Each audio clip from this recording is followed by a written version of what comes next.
Ugh, fighting games. I really love fighting games. A core part of my childhood. Matter of fact, I'm gonna start this video really hot. Fighting games are the best genre of video games. Sorry, not sorry. I don't know if it's just me, but it's like every new Call of Duty or 2K. I'm playing the same game every year, basically. But when it comes to fighting games, it feels like a fresher breath air, like something new every release. First things first, I'm young, like really young. I was born in '03. I was too young to know what an Evil Moment 37 was, but I could still realize it's important and relevant. Same goes for really old games like Street Fighter 2, Tekken, the original Tekkens, OG Mortal Kombat games. I never touched an arcade. Like, I don't know what to tell you. I'm not a dinosaur. Come on now. But I can still understand and respect its impactful history on a whole generation of gamers, including myself.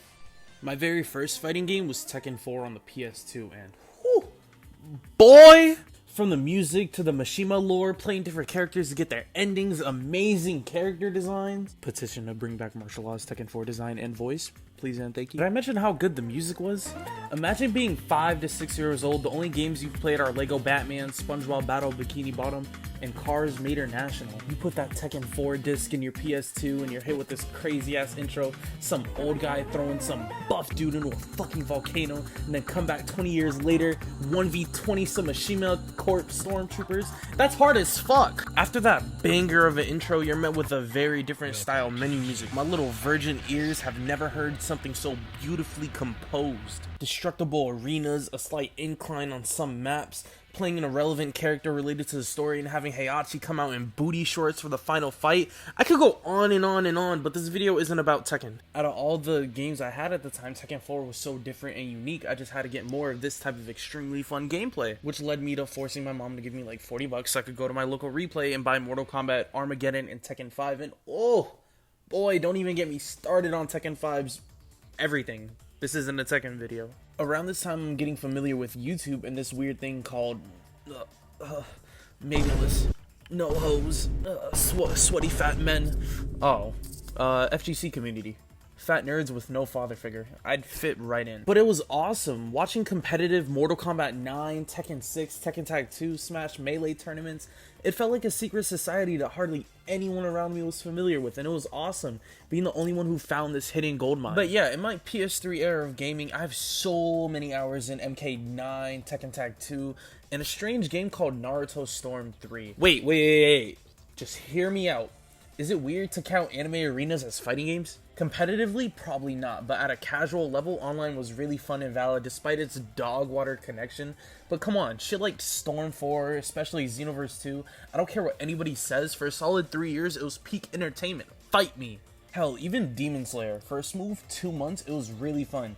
Then it just fell off the face of the planet, but yeah, we don't talk about that. $70 down the drain. But yeah, back to traditional fighting games.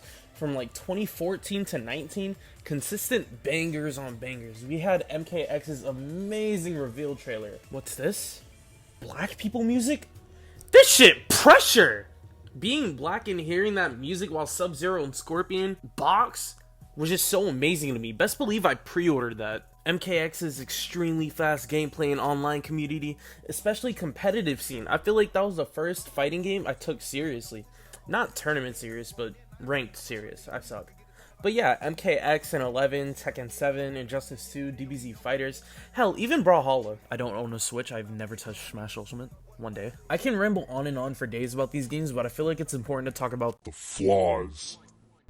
Yes, not everything is perfect, especially fighting games, so let's talk about why fighting games can suck at times.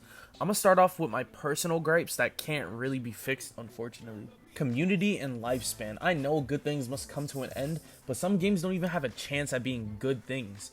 DNF Duel is a great example. I seen one crazy combo on TikTok, and I was like, yo, I'm gonna need that. Bought it day one, and for a solid 3 weeks, it was fun.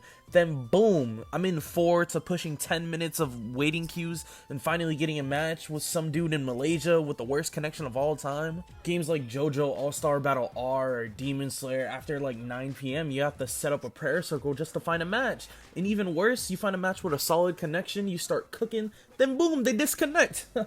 Nothing's worse than waiting forever for a match, then they leave after one combo or a mix-up. There's a solution, like joining a Discord community, but I'm not doing all that if I just want a quick online match. I feel like if you have to do that, then the game should be considered dead. If you can't just click quick play, the game's dead. I don't know what to say. My next issue? DLC. Yes, downloadable content. Very much a love-hate relationship when they come out a couple months or a year later with new characters and impactful patch notes to bring the community back. My problem with this is shit like MK11's final DLC. And basically my problem with MK11, a horrible final DLC that you have to pay for with little trash that just fills in a character slot.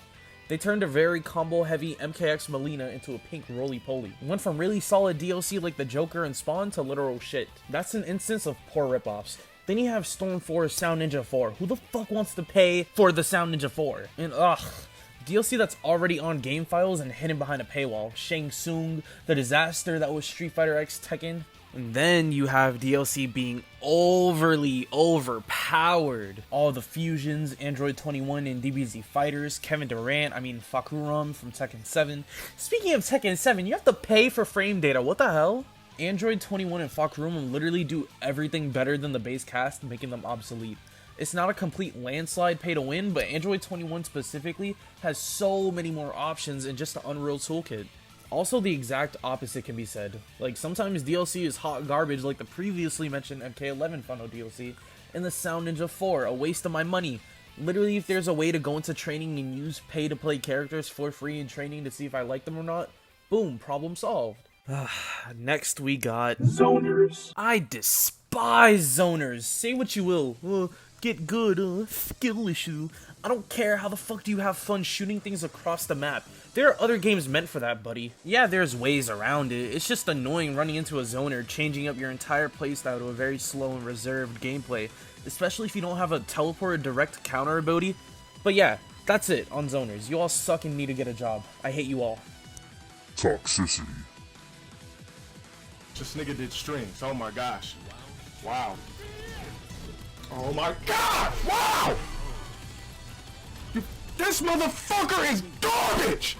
Ooh, boy, here we go. I love me some toxicity.